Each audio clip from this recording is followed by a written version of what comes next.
I want to ask you the question that I think everyone's thinking this morning when they wake up. Draymond gets kind of scratched from the game yesterday. You think he might be okay. Okay, two things are true here. I think they have to have Draymond to win a championship. To get anywhere in the playoffs, like of significance, you're going to need Draymond Green. For the time being, why do I feel like they can weather the storm a little here? Am I over? I'm not. That's not me making a knock on Dre. I think it'll give other guys opportunities right now. I'm taking it game by game. I'm taking the March Madness approach. Okay. Survive in advance. Play Portland. Can you get by Portland? You should be. Without Draymond Green? Although Dre does own Portland. He does own Portland.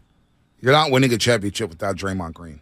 No. Not this year. I think we all agree. I don't know if you make the playoffs without Draymond Green.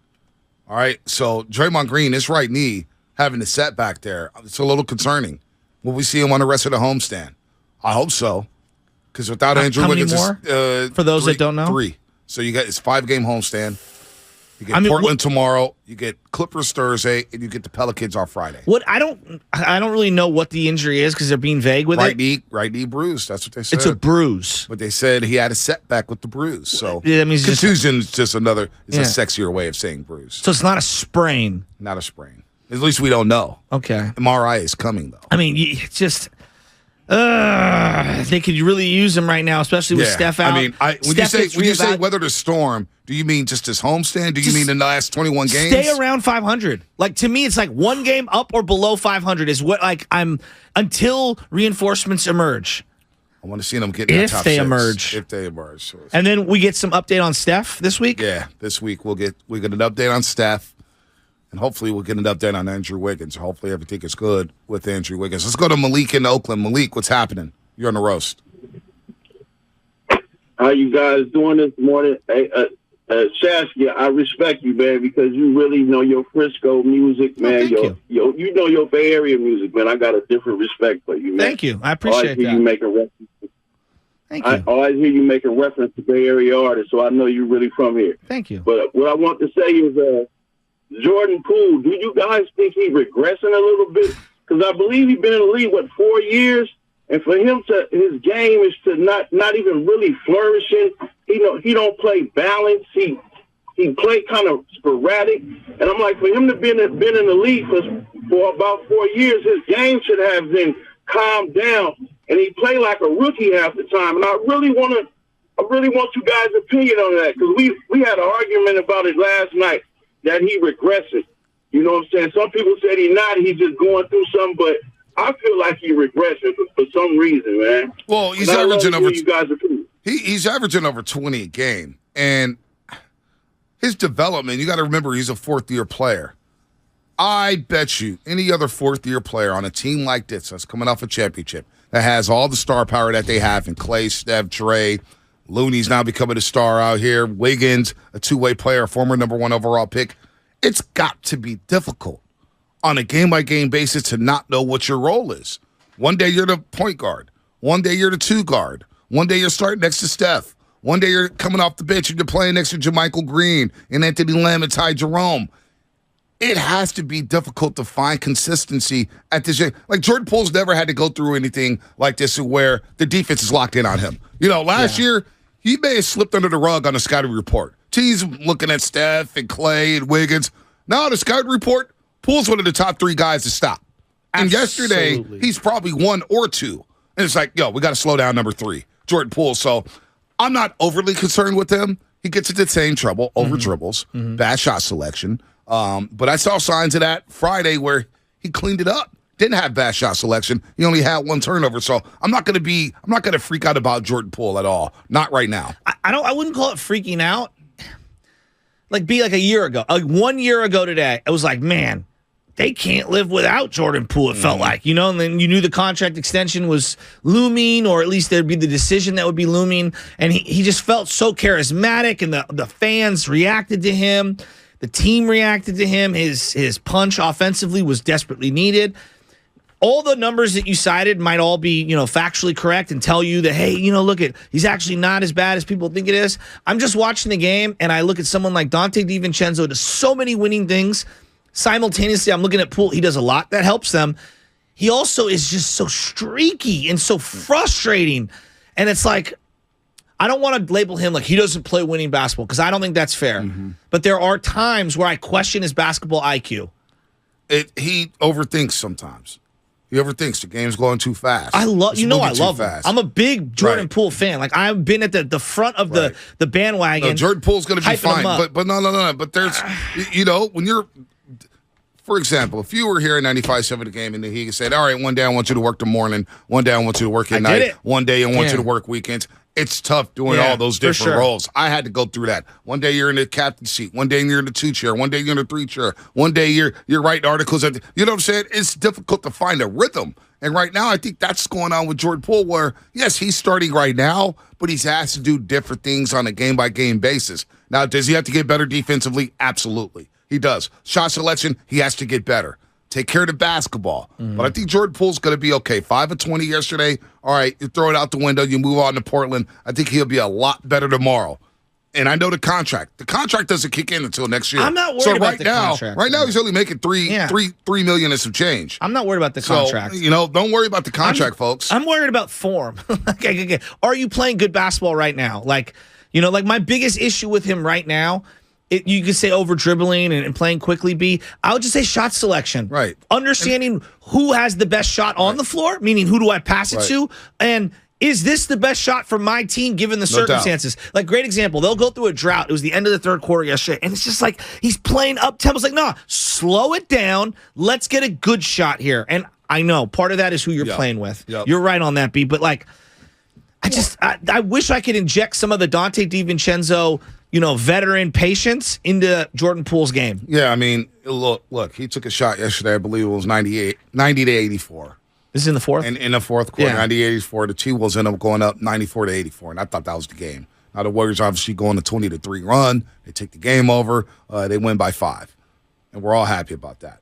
But JP, he took a shot. They were down 90-84, and he just chucked one. And I was just like, he could get a better shot. You're rolling right now. So shot selection has got to be a lot better. Let's go to Tamir in Oakland. Tamir, what's happening, man? Hey, Long Tamir. time no talk. Good morning.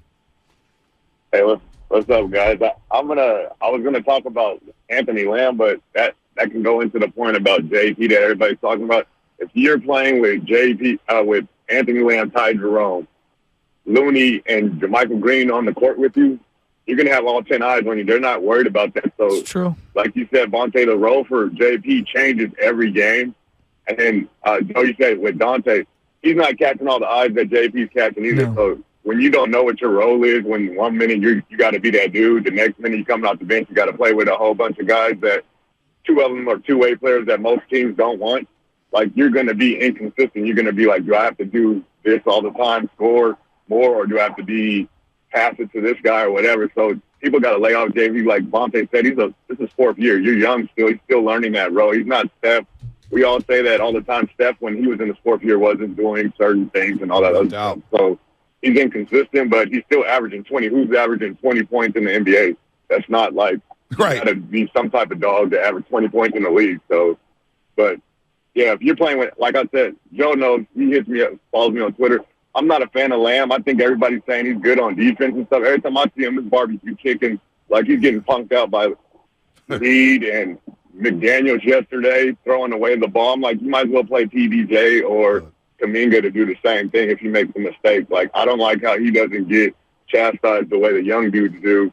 Like he's like the All-American or something on the Warriors. Like, Lamb gets away with a lot more stuff than the young dudes do, and I don't see why when he, to me, is the same as the PBJ to me. Good call, Tamir. The thing for me that's the most, I would say, frustrating from the beginning of the year to now, forget what your opinion is of Anthony Lamb. The fact that JaMychal Green has been relegated to the status that he's at, given where everyone's out right now, isn't that like, that to me is the biggest indication of, man, they whiffed on that one.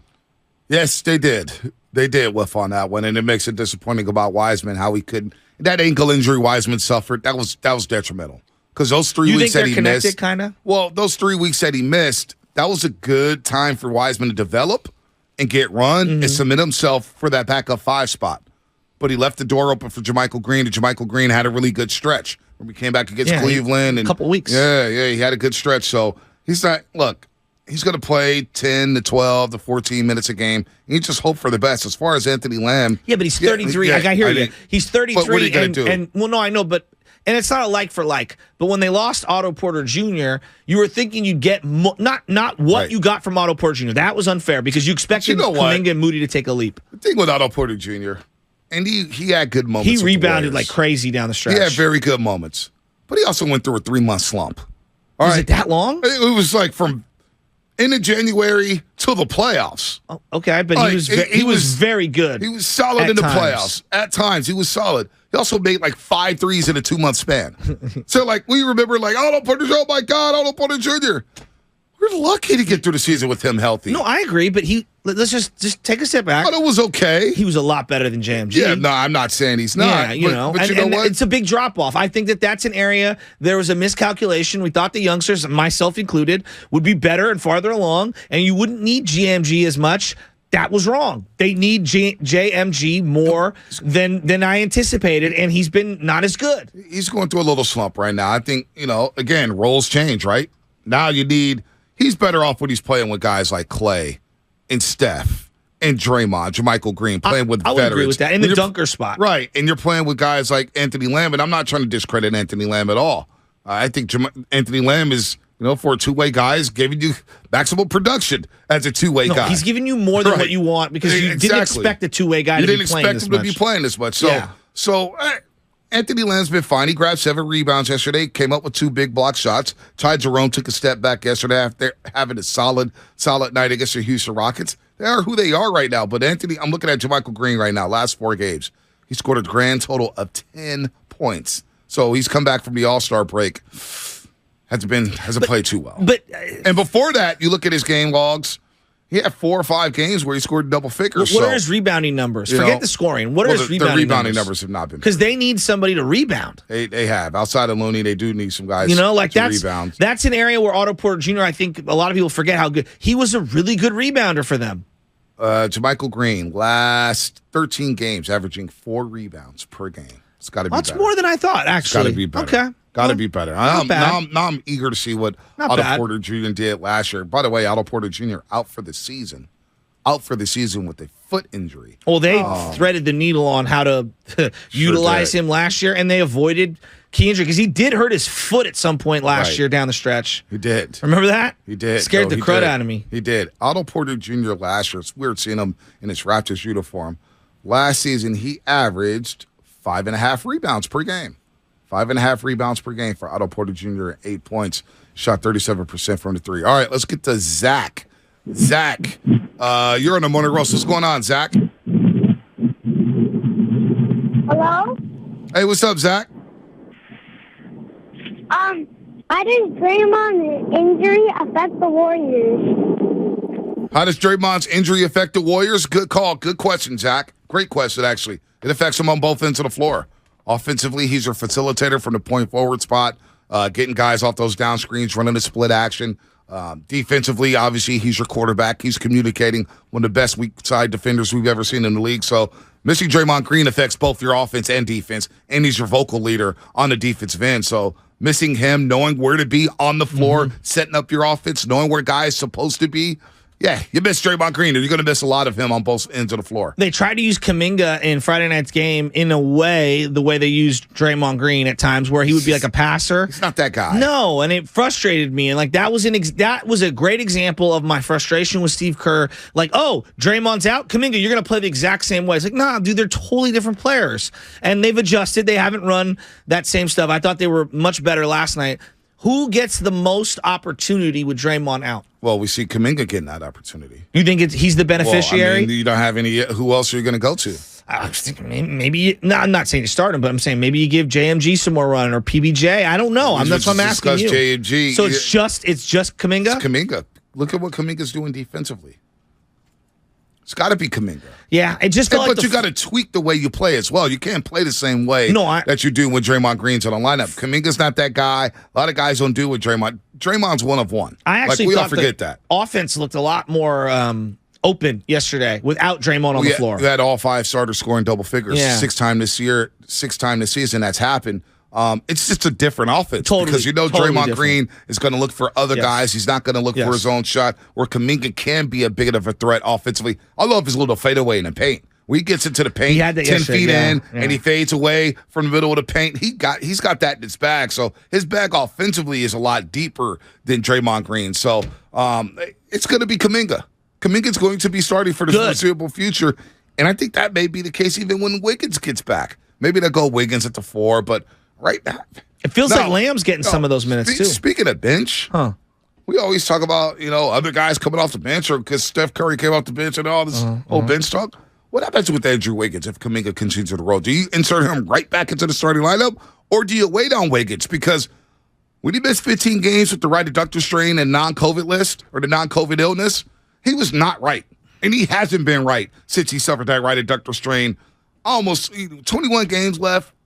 I'm sure when he comes back, he's never come off the bench. Steve Kerr will probably insert him back into the lineup. But I wonder. I hadn't considered that at all. I just assumed he would be a starter again.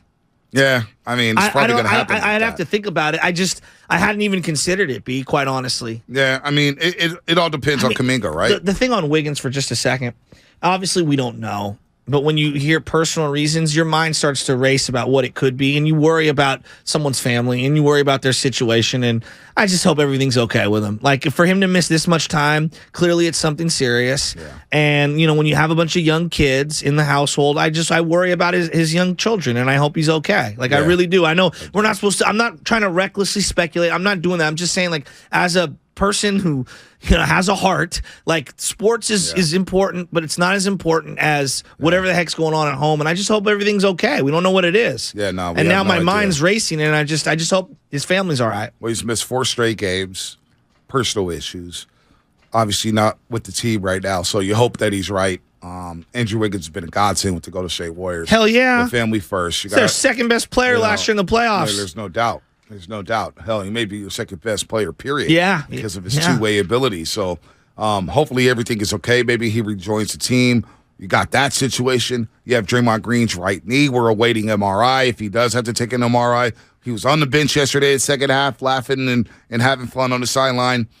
Hopefully Draymond Green's right knee's okay. Can ill afford to miss him for a long period of time. And then what's happening with Stephen Curry? When is he getting back? 21 games left here, folks. So what the last 3 home games before they go on the road are who, and who? Blazers, Clippers, Pels. Can you win one of those two? One of those 3? Can you go 2-1? I'll take 1 and 2. I really will. Can't go 0-3. I got to get one of these games. To me, you got to get one of these games, right? I keep going back to the one above, at, or below 500. That's what I'm looking for. I would love them to get some cushion. I would love to see them get some cushion. Too. Especially now Portland, the Lakers are surging. Get Portland. Yeah, the Lakers right now. They look good. They are 2 games behind the Warriors in the loss column, but I wouldn't want to play the Lakers in the Players Tournament. No, LeBron and AD? AD's playing great ball AD's right playing now. out of his mind. That's what I'm 30 and 15 saying. yesterday. I said to Spadoni, I hate to be this guy, but are we seeing the best version of Anthony Davis right now? He's playing out of his mind. Blocking shots at the rim, altering shots. He's hitting buckets. He looks good. I saw some Laker fans tweet yesterday. Bookmark this tweet. We will win the West. What? As in the playoffs, not as in the regular season. You know what? Draymond Green did say it on TNT this year. We may see a 6 or 7 seed advance to the NBA Finals out of the West. We may. Draymond said that on TNT? Said that on TNT. And that's when Barkley said, well, I know one thing, the Golden State Warriors are cooked. And Draymond was like, Chuck, you've been saying that my entire career. No, you guys are done. D-O-N-E, done. So that was a lot of fun. Let's